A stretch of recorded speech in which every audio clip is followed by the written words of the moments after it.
What are we doing? I got one. Got one. Got one what? Deer. A deer. Well, let's go find it.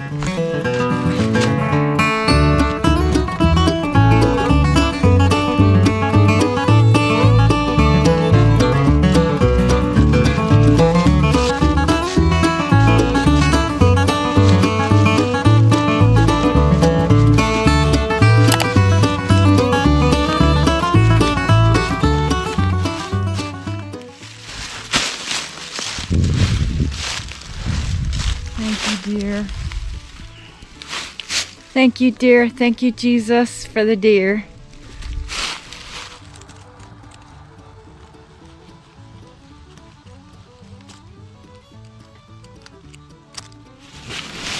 So here we are doing one more thing that we do down on the old homestead farm back in the woods place is Shelley was out harvesting a deer this morning. Yeah, got to bring in the meat sometimes. So part of our preparation is just really, besides we're up here in the garden, we're gonna hang this up to cool in the garden, and you know, I hope you're not squeamish about seeing the dead animal, but it's all part of being self-sufficient and Right. being responsible and harvesting, you know, game off your property. So anyway, we're gonna put this deer up here and let it cool overnight.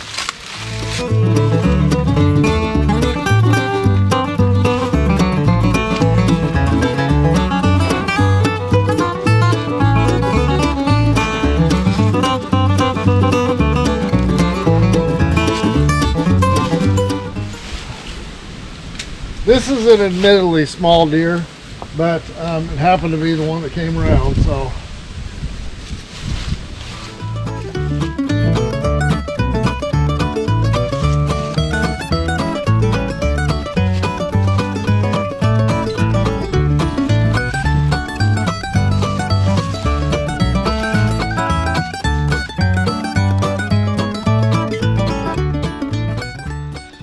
So here we were. Last week was deer season down here in southwest Missouri, and we were out harvesting a couple of deer. And Shelley was the one that doing all of the hunting. Yeah, I did. I bared it out. I got up early.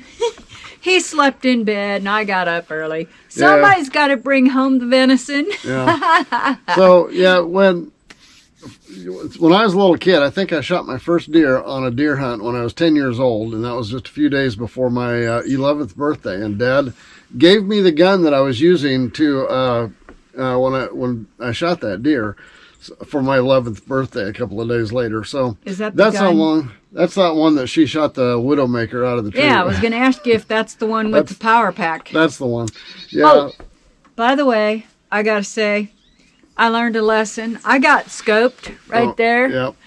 And I was trying out Adrian's gun, and Which is our daughter. and it popped me right in the eye. Yeah. So you got to be careful of that. So I learned a lesson. I think I need to wear safety glasses. Oh yeah, hold the it gun tight against your shoulder.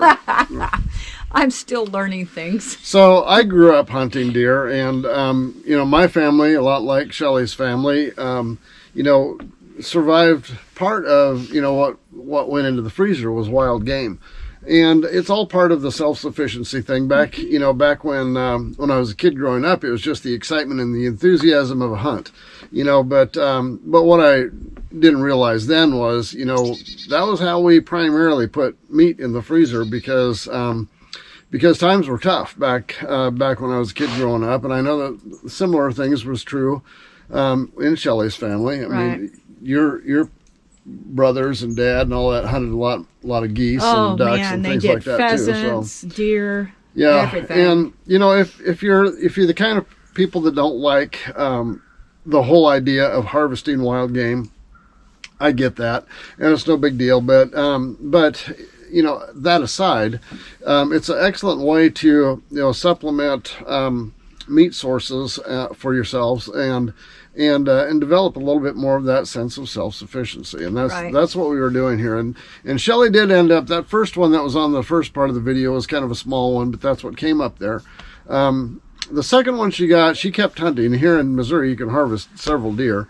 And she ended up getting a really nice buck a few days later. And so that one is in the video too. And my hunting experience is definitely, I'm learning a lot. It's something that you really need to enjoy. And I enjoyed being out here, watching the sun come up. She sat right here when she shot. Actually, both of them were shot from right here. Yes. And you might think, well, that's a little bit, unsportsmanlike, but you have to understand that our cabin is built way down in the woods. Okay, so we are in the middle of the woods right here where we're at. And we're in southwest Missouri, so there's a lot of deer around here, so you really don't have to go very far to find them. And you may wonder, why are we always talking about it's impossible to get a cement truck down here to do our cement work over where we're building the house? Is we're back in the woods. That's why. Yeah. So anyway, so if what you're gonna say? Well, I was gonna say too.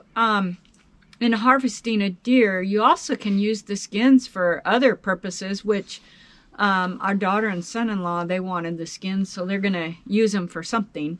Yeah. But the buck that I've got the antlers soaking right now, and they're in the sink soaking. You're not going to find them. They're in the sink soaking because I'm going to clean them up. Yeah, I'm not sure what I'm going to use them for, but maybe he had one prong, one set. He was an 8-pointer, but he had one set of prongs that were either shot off or broke off or something. So it wasn't a very. And we're not into the ego thing of mounting deer heads.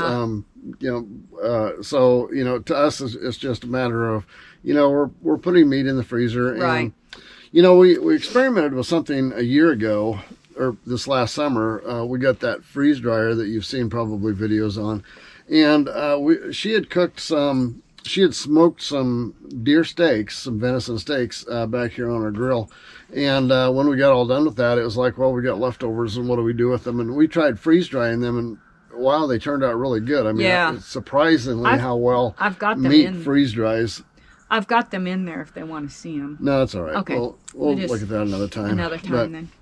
Yeah, so Shelley is the primary hunter here. I've hunted a lot in my life, and and I'm okay with it. I'm not opposed to it.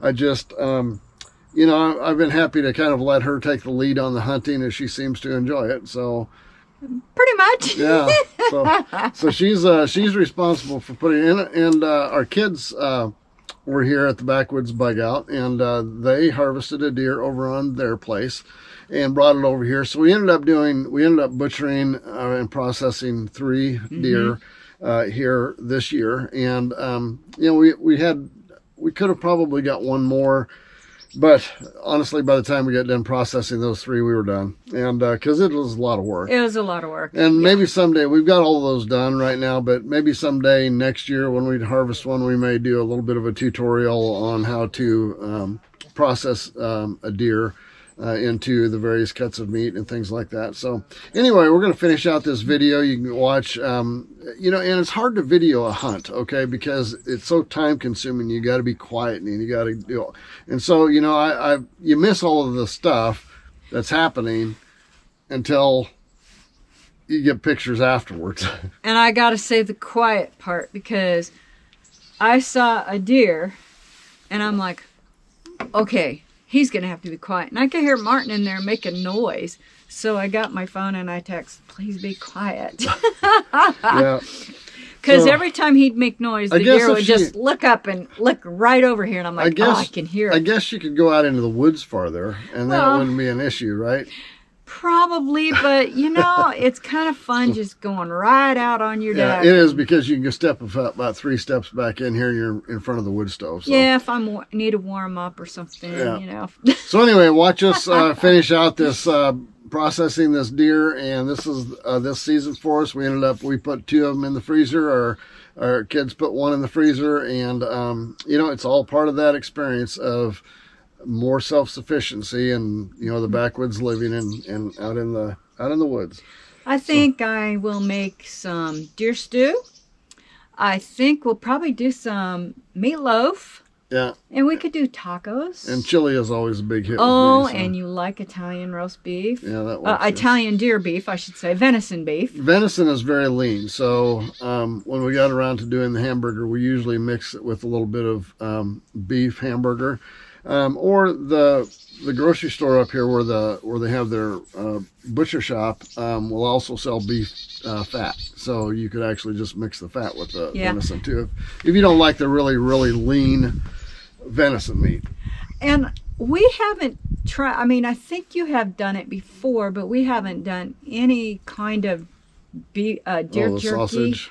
or sausage. We didn't do deer jerky or sausage, but hey, if you guys have a good deer jerky or deer sausage recipe, Put it down on the link pull below. it down We there. got the equipment to be able to make sausage, so. Yeah, I'd love to be able to know. I haven't done it yet, so. All right, well, let's finish watching the end of this video, watching the other deer that she got, and kind of a little bit of the processing of it. And we'll make sure to subscribe, hit the notification bell, and we will see you next time. You bets. Bye. Ready?